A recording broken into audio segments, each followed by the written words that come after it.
Poland. In a surprise move, Destiny 2 has been announced as coming to Battlenet. This is weird. Blizzard says the move will free up developers at Bungie to focus purely on the game itself, while Battlenet handles most of the interactivity. As a result, the cost of tokens in World of Warcraft has gone through the roof. Dude, the economy went into chaos for a short bit there. So Bungie's obviously still making it, but since it's being put on PC and Activision, I guess... I don't know where all the little company, holdings and stuff is, but basically because of Activision, they're like, hey, Blizzard, help us out here. And so they're hosting it on their servers for PC users. Yep. This seems really weird. It was. Like, when I read it, I'm like, all right, I mean, it makes sense, but I don't think I ever expected these names to be in this same headlines like this before. I still don't know what to think of it. Like, Chris is really excited to have to play Destiny to get Overwatch skins now. Okay, well... Which will inevitably happen. Are we going to play Destiny 2?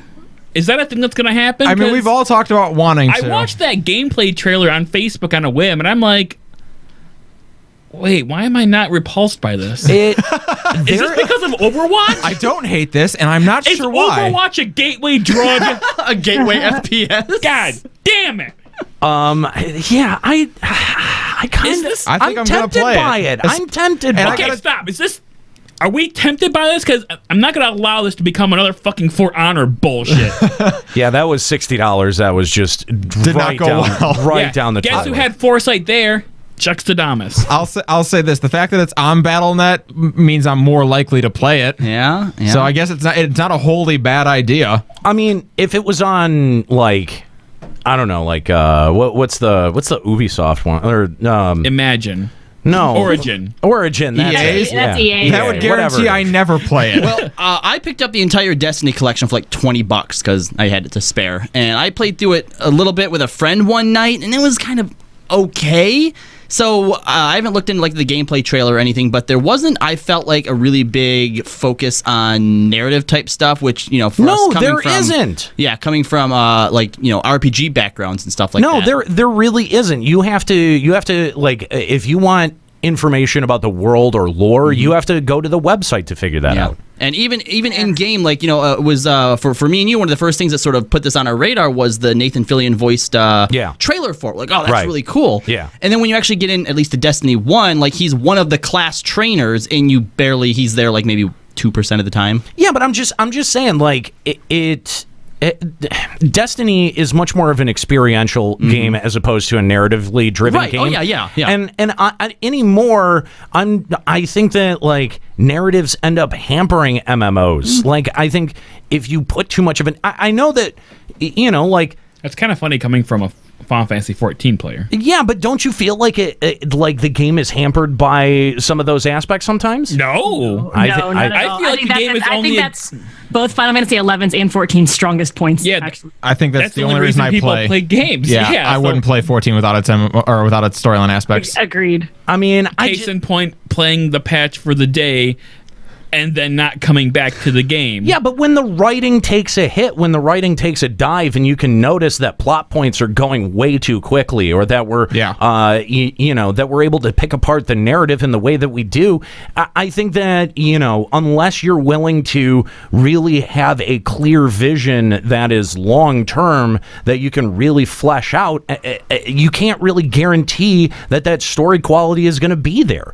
And I think that again, once your narrative takes a dive, I think your engagement takes a dive right along with it. So you think then, if that's going to be the case, just don't have narrative at all? No, I'm not saying that. Because obviously, yes, you do have points that the narrative sucks, and that's going to impact the overall quality of your game as well. That's what I'm saying. In terms of, I think, the way that newer indie developers are kind of approaching larger worlds or a larger scoped game.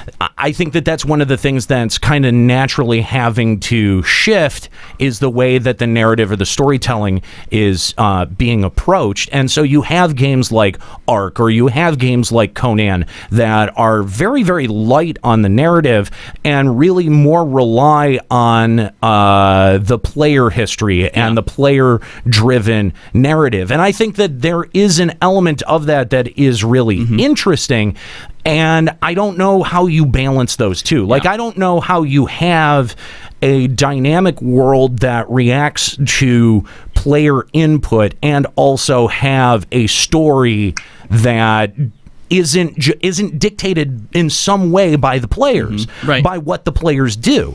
And that's one of the things that FF14 has never really done, where, you know, it feels like no matter what you do in FF14, that you really don't have that much impact on the world, and really everyone is having the same impact based on what their progress is in the story. That, I think, ends up feeling a little bit more empty and less meaningful than a game or like you know, that can really show you in a very direct way that your actions have a reaction and there's a cause and effect there. Man, I wish an MMO would explore that theme.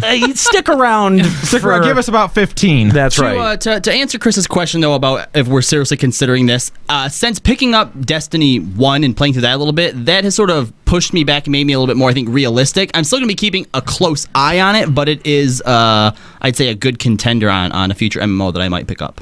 The Venom solo movie has a few names